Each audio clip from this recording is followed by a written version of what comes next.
Hello and welcome to another Health Essentials podcast. I'm John Horton, your host. When it comes to your family history, it's not just something that lives on in stories and photo albums. The experiences of our older relatives, particularly troubling or distressing experiences, can ripple through time and influence who we are today. It's a concept known as generational trauma. We're going to spend today talking with forensic nurse examiner Michele Sorrell about the causes and effects of generational trauma, as well as how we might be able to break this damaging cycle.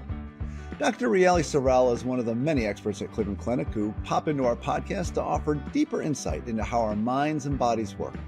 So with that, let's find out how the past can shape our present when it comes to our health.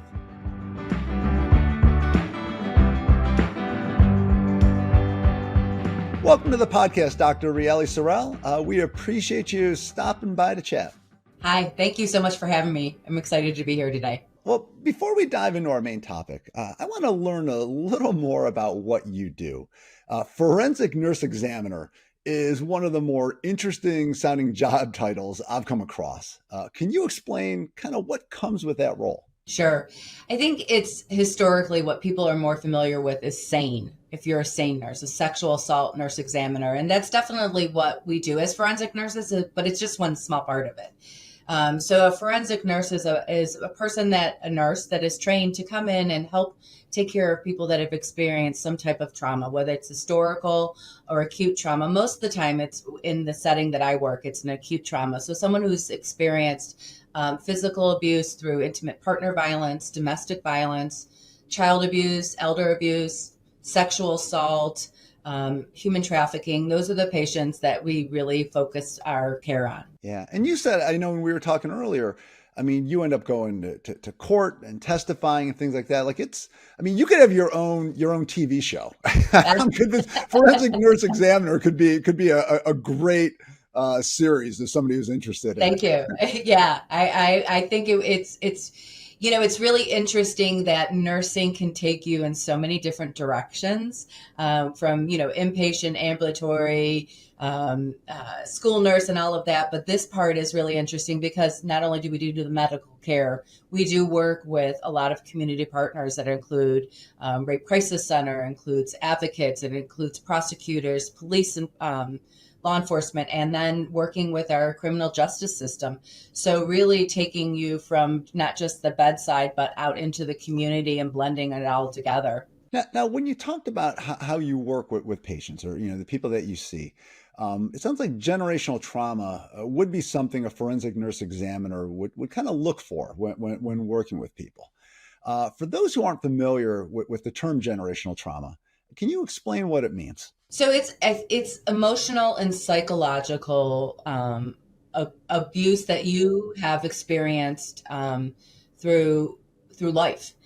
So it can be the way that your parents have parented. It's the way that cultural stories and narratives are told. It's the way that their biological factors. So generational trauma doesn't, it means it's something that was passed down from a different generation to you. And sometimes we take the word trauma as always negative. So generational transmission of things can be good, like really great cultural and family traditions and healthy, positive things. But then there's also the negative things that are also passed along and that have long lasting impacts on family members years to come. Yeah. I mean, it seems like the term a lot of us use for it, the general term is kind of family baggage that kind of gets passed along from generation to generation.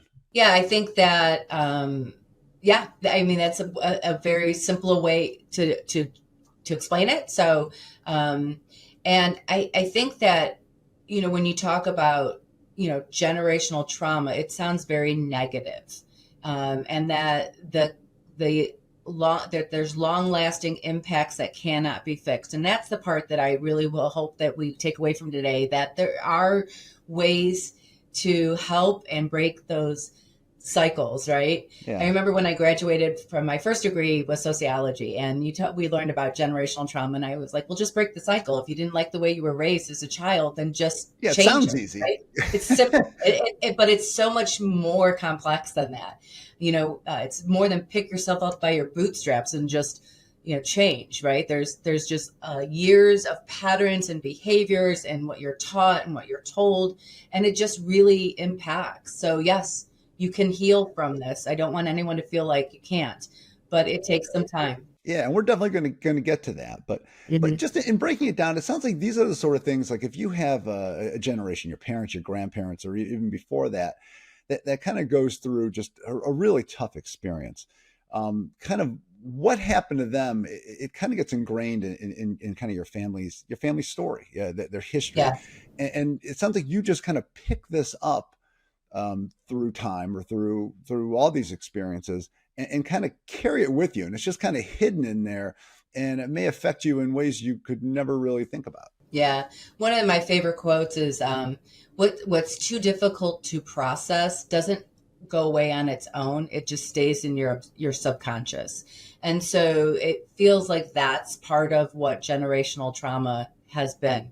You can't process it, so you just store it. And then that storage is sometimes handed over to someone else. Let's kind of talk through some things that might cause generational trauma, kind of broad things, or that might kind of cause this to be carried along. So I think that there's some really well-known factors. So, for example, if you're in a home that has a lot of unhealthy relationships, like domestic violence, right? That being around and observing that behavior is going to impact how you behave and see what is normal, right? Lots of screaming and yelling, or maybe throwing things. That's the way families talk and communicate. There's a really well-known study called the ACE study that was done by Kaiser Permanente back, I think, in the I don't want to say 70s or the 90s. I don't know my exact fact time, but A the little a Kaiser little bit back. yeah, yeah. So the Kaiser Permanente, and what it did, it looked at the number of, it interviewed adults 18 and older and said, go back in your time. There's 10 questions and tell me, did you at any time in your life experience, it asked things about abuse. It asked things about being belittled or talked down to. It asked things about food and alcohol and drugs and all of that. And the higher you scored, the more likely you were going to have problems as an adult, whether it be emotional concerns, behavioral concerns, and even physically health issues, right? So the ACE study showed that what you are exposed to as a child does carry on into your adulthood. And so I think that's an example of when you talk about a generation that's raising you, and then you're experiencing those traumas or that behavior or that interaction and how it affects you later in life. What about kind of non-direct generational trauma? And by that I'm talking about maybe it's your grandparents. It wasn't something that it was in your house. And I know I've Right. seen references. The Holocaust comes up a The lot, where Holocaust. that Yeah. that was such a, I mean, it still ripples through. Yeah. I think how people think about things, wars, genocides, all those sort of just horrific things that happen on this planet. Yeah. How does that kind of fit in? So there's this word epigenetics, and I am by no means an expert in epigenetics. I'm just really fascinated by all of this, and I read a lot and I try and learn as much as I can. So when you talk about something like the Holocaust, there's definitely that whole behavior, communication, the cultural memories, and all of that is being passed down. But there's been some research that showed that the way the gene is expressed doesn't change the DNA of a gene, but the way the gene is expressed has changed due to that trauma, that severe trauma that people who were part of the Holocaust had to go through. And it actually changed the genes, which led to mood disorders and PTSD, which is being passed on. So how a gene is read and expressed, it's changed based by that trauma. That's so amazing. It gave me goosebumps a little bit when you think about something so horrific happening that it actually changes the family DNA that gets passed along. It really does show kind of how everything that's going on around us really affects Hmm. you and even I guess in the future, all your future kids and grandkids and everything. Yeah, absolutely. What other trauma things that would fit in there be even examples like natural disasters? I mean, we've seen now hurricanes and floods and things like that that just really are turbulent situations and cause a lot of distress. I mean, could that also leave this sort of imprint? Yes, I think that. So if you're looking at something that's happening right now and you've been in some type of, where your town was destroyed by a tornado or something like that, what are the protective factors in place that help you process all of that trauma you experienced, right? And so those protective factors can help you process it and then hopefully be able to move through it, right? But some people don't have those protective factors and don't have access to healthy coping skills, right? So I think it all is very individualized. And so I can live next door to someone and have suffered a horrific trauma or natural disaster and I'm going to be okay, but they're not. Why is Yeah. that? What's the difference in that? Why am I going to be okay and they're not going to be okay? So there's generations of things to look at and what were the resources that that person had at that really fundamental brain development time that helped you cope with life. So it's very everyone's different. Everyone processes things different. So what I might be able to get through, you might not be able to. Yeah. Now, how does this trauma get inherited? I know we talked a little bit about, I mean, how it can actually, impact, genetics, DNA, and things like that.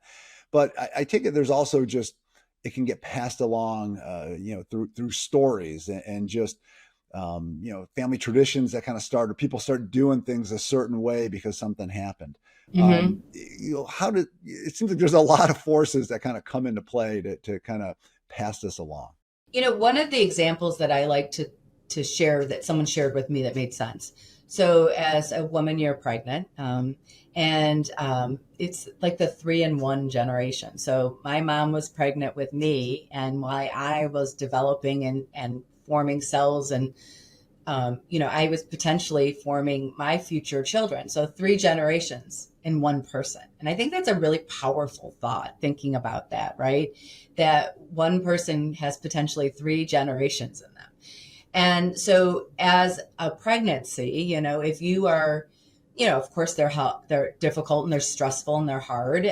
But if you don't have a supportive system, if you don't have the basic human needs, good sleep patterns, good food patterns, know how to manage stress, financial, all of that stuff, that stress, that depression that you might have and really experience on a day-to-day, everyday basis, most of the day, impacts the stress level, your cortisol levels, which then infects the hormone levels that you're exchanging with your fetus, your baby.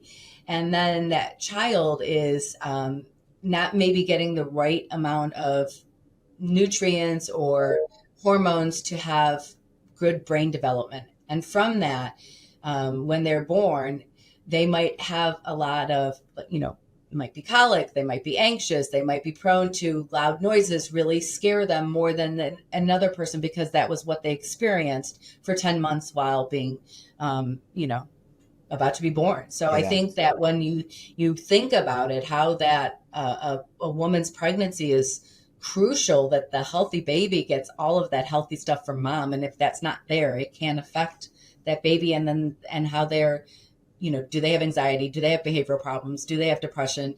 Are they trusting? What is their relationships going to be like? Yeah, that 3-in-1 concept really does drive home how that DNA component works because you never really think about, when you're pregnant, you think of the child you're carrying, but then, like you said, that all those eggs, those future grandkids of yours are also in there too, which Yeah. is just kind of mind-boggling to think about. But it kind of really drives home the point about how this can be passed along, and it's not just there's some biology to it. I mean, it actually Right. it's right through that. Absolutely. It's biological and it's very much environmental. Now, what about just even the stories and those sort of things? Like, can that also kind of carry this along if you keep hearing these tales from the past and they keep getting shared? Does it kind of make an imprint on you? Yeah, I would think so. Like if you think about when families don't communicate, right? And there, we know that there's been something that happened a long time ago. It was very traumatic for the family. They don't talk about it. That secrets and silence create shame and guilt.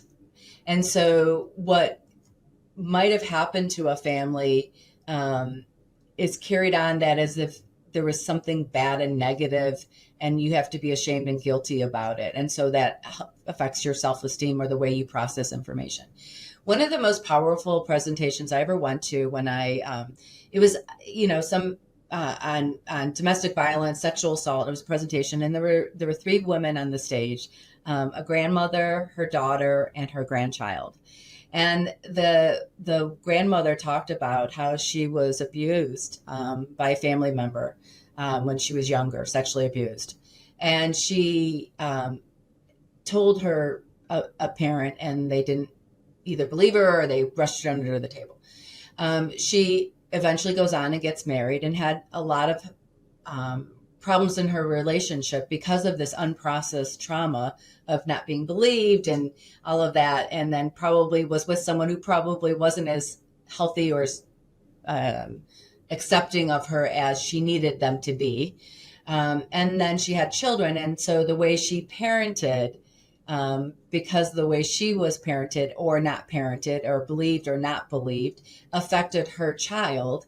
And her child then gets up and talks about how not knowing what her mother went through as a child and now knowing it explained a lot of the way her mom parented. And she didn't know it at the time until when her daughter was born, but it wasn't until her daughter was maybe 6 or 7 years old that she learned this stuff. So she was parenting the same way. So you can see generation of generation of generation. And how are they breaking that cycle of negativity or unhealthy or whatever it was? It was through acknowledging, processing, and then getting the help they needed to release that shame and that guilt. Yeah. I want to go back to something you mentioned earlier, which is, we talk about things that are passed down from generations. And, this is one of those things where you talk about the trauma and I know there's people who probably hear it and they go, oh, come on, can this happen? But I liked how you mentioned that all the good things that get passed down too. And we embrace those and accept those and everything. So it's really not difficult to see, like, you got the good, you got the bad, this all kind of gets passed down to us. And it kind of forms who we are, who we become, and how we behave every day and interact with others. Right. So we're accepting and happy to take on all the good things that are passed down from generation to generation. But when there is some type of what we consider a negative, right? And so what's normal? I don't know what normal is. When people say, well, they're not normal. What is normal, right? And so when you're, as a nurse, when we are going in and talking to our patients, we understand what trauma-informed care is. And trauma-informed care is a buzzword, but what it means is understanding that everyone comes to an appointment or the hospital or life with some experiences that have impacted the way they process information, the way they handle stress, the way they communicate, right? And so when I look at a patient, this is really important to me. Someone told me this years ago. Trauma-informed care is looking at someone and not saying, what's wrong with you, but what happened to you. And when you look at what happened to them, we're all born this perfect child. What happened that impacted our life to where now they're a drug addict, or now they're, have anger management problems, or to now where they're really successful or they're really happy, right? So we all have experiences in life that impact us. It's how we process that information. Yeah, it sounds like you kind of use this information to get a little bit of an understanding as to how Yeah. somebody, why they might be in the situation that they're in, or why they're feeling a certain way, or having certain health issues. Yeah, I think if you think about trauma affects your ability to take care of yourself Yeah, mentally and physically. So if you think about there's research that shows that, you're with a lot of childhood trauma, you might be experiencing more problems with eating disorders. So it's not enough food, too much food, coping mechanism, you're a emotional eater to cope with your problems, right? So that can lead to obesity. It might be, there's correlation with trauma and asthma and how your body reacts. So when you're stressed and the release of different, hormones in your body and how you cope and stuff, do you have more asthma attacks than the average person? How does this lead to hypertension? How does this lead to heart disease? So there's correlations and much research out there about how trauma and how you process it affects you physically. You yeah, think about people who are really stressed and internalized. They might have ulcers, right? They might have high blood pressure, all of that. And we don't look at that as there's not this negative connotation with, oh, you have high blood pressure because you're stressed, right. versus, oh, you had childhood trauma and you're misbehaving, you have behavioral problems. That's not acceptable. But, so we pick and choose, I think, sometimes what is acceptable ways of coping with childhood or generational trauma and what's not. Yeah, it sounds like they could all just be kind of pieces of the puzzle when you're Mhm. looking at something. And Right. I love how you brought like the physical issues, because I think most people can kind of look at and come up with that this sort of generational trauma can lead to mental health issues. We talk about depression, anxiety, things like that. But it sounds like it also manifests into these very physical sort of reactions, like you said, heart disease, asthma, all that, and it really just impacts everything about us. Sure. Yeah. And I think that what is important is when we are talking about understanding, if someone's listening to this podcast and they really want to understand the impact, it's um, taking a step back and reflecting and looking at behaviors and patterns. And again, going back to not what's wrong with you, but what happened to you, and trying to help that person in your life, process that information. Yeah. So I think as physicians, as nurses, as healthcare providers, how do we help understand that maybe some of the illness that our patients are having is related to that trauma? So are we screening? Are we talking to them about those types of issues in their life? And then what are we doing to help them process that? Well, and let's talk about that help, because that was, I know right at the start, we kind of made reference, we want to get into this about how we can maybe break that cycle and kind of bring about maybe some true healing. And so people can kind of get past some of this, Yeah. or overcome it, I guess would be the better way to phrase it. In a very, very simplistic way, I've worked at the clinic almost 30 years and I come the same way to work every day, right? I do it the same thing, the same Creature of the way. habit. And We so, all yeah, do that. so that's the way I do it. I go this way and everything.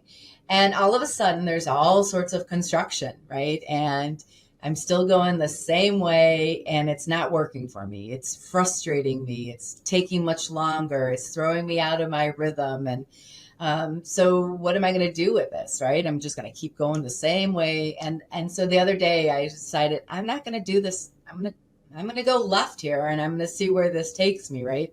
So it takes me this different way. And all of a sudden I'm like, it might have taken me longer, but it wasn't as stressful of going this way and worrying about, oh, is that car going to, they're not braking, they're not slowing down. Oh, this one's so close to me. Or, oh, I'm not going to make that light. That person was on their phone, and you just, all that frustration. And then I go this way and all of a sudden I wasn't as stressed out. And so very simplistically, you think about when someone has been doing something the same way and it's not working anymore, how do you help them navigate that new path to this, right? So, some people will think, you can talk about talk therapy, cognitive behavioral therapy, all of that stuff. And it's like, we don't people don't buy into that, and they need to, right? Yeah.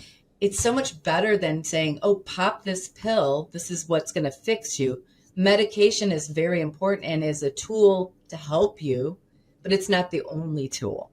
And so I think it's really important for us to talk about how we identify our trauma, acknowledging it, putting it out into the world. This happened to me. I can't take it back. I said it out loud.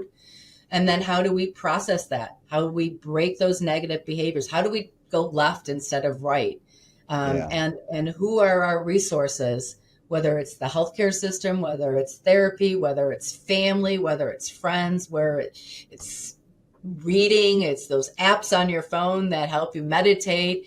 There are ways to process this and heal, but we have to be supportive of that person as they're going through that journey. Yeah. So when you look at possible treatments, and when you have somebody come in and you start trying to break this down, it's something, it just really starts with talking about it and trying to understand maybe the forces that kind of led you to where you are. One of the things we do at the clinic is we have a specialized trauma program that we send our patients to after they've been seen by one of our forensic nurses, and it's called Care After Trauma, CAT Clinic, and it's for acute and historical trauma. So basically, it's a really specialized clinic where we have a nurse practitioner that has been really trained in trauma-informed care, used to be a forensic nurse before she became a nurse practitioner.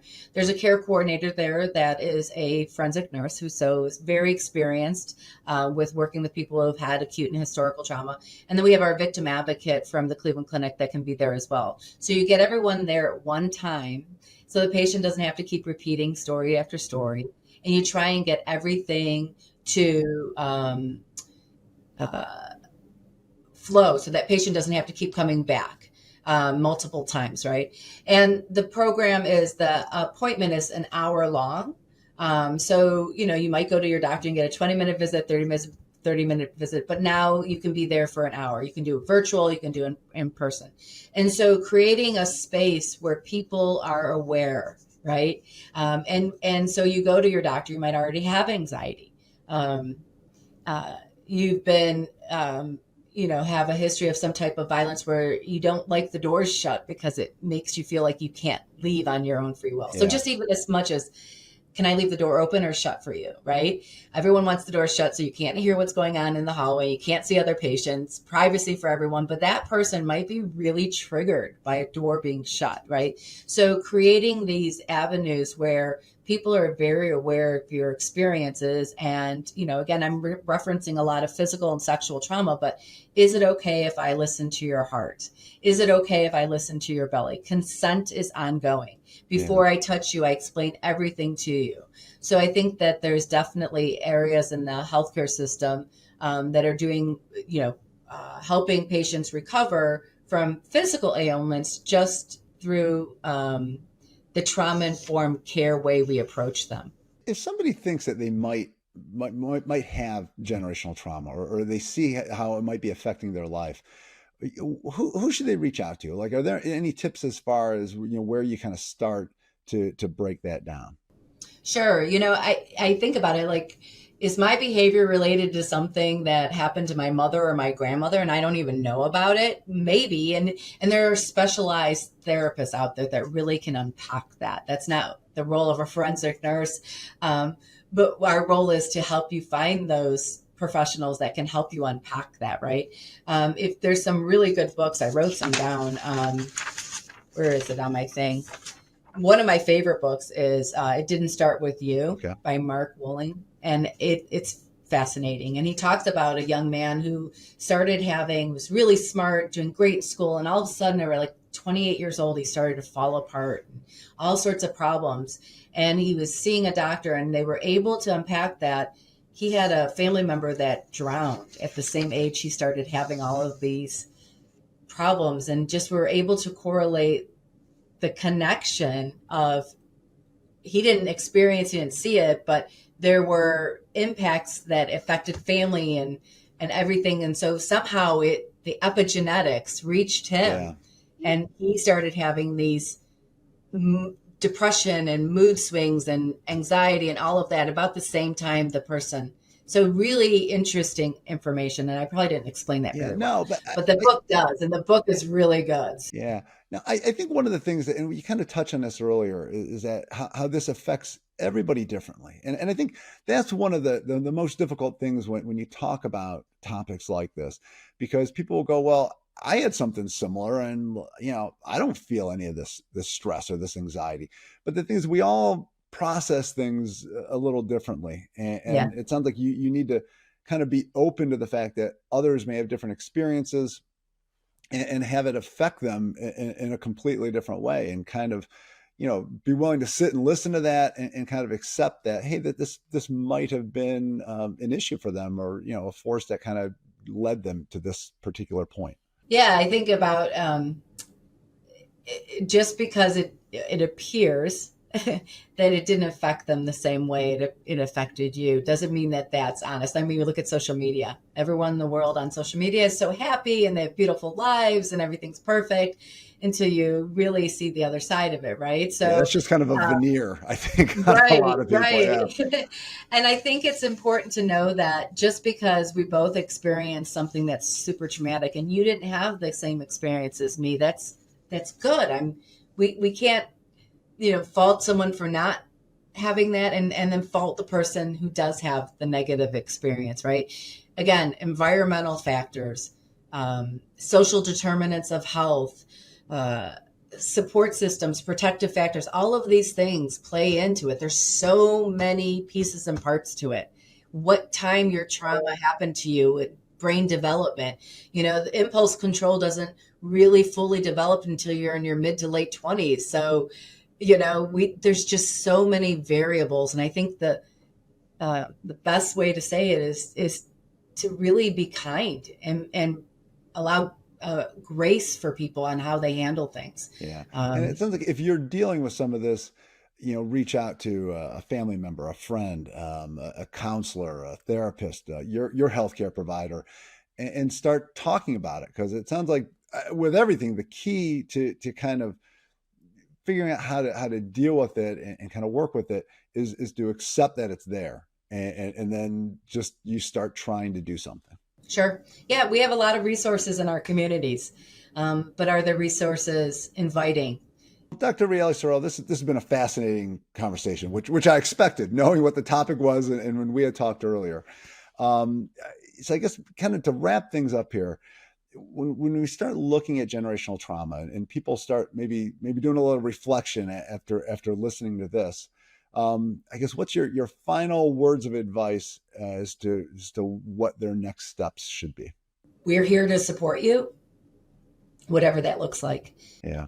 And so we should be there to help support you. So making that first statement to someone that I need help, and then let us help you navigate that and what it looks like. But I think once you say it out loud, I need help.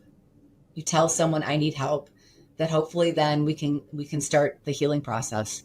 Wow. And this is definitely a good first step in that process of somebody who's listening to this. So Dr. Michele Sorrell, thank you so much for coming in. And like I said, this was just a fascinating conversation and topic. Thank you. And really a lot to absorb. It was really nice to be here. Thanks. If you feel like you're carrying emotional baggage from your family tree, you may be experiencing generational trauma, and it can have a very real effect on your health, both mentally and physically. Talk to someone about what you're feeling so that the past doesn't get in the way of your future happiness. If you liked what you heard today, please hit the subscribe button and leave a comment to share your thoughts. Till next time, be well.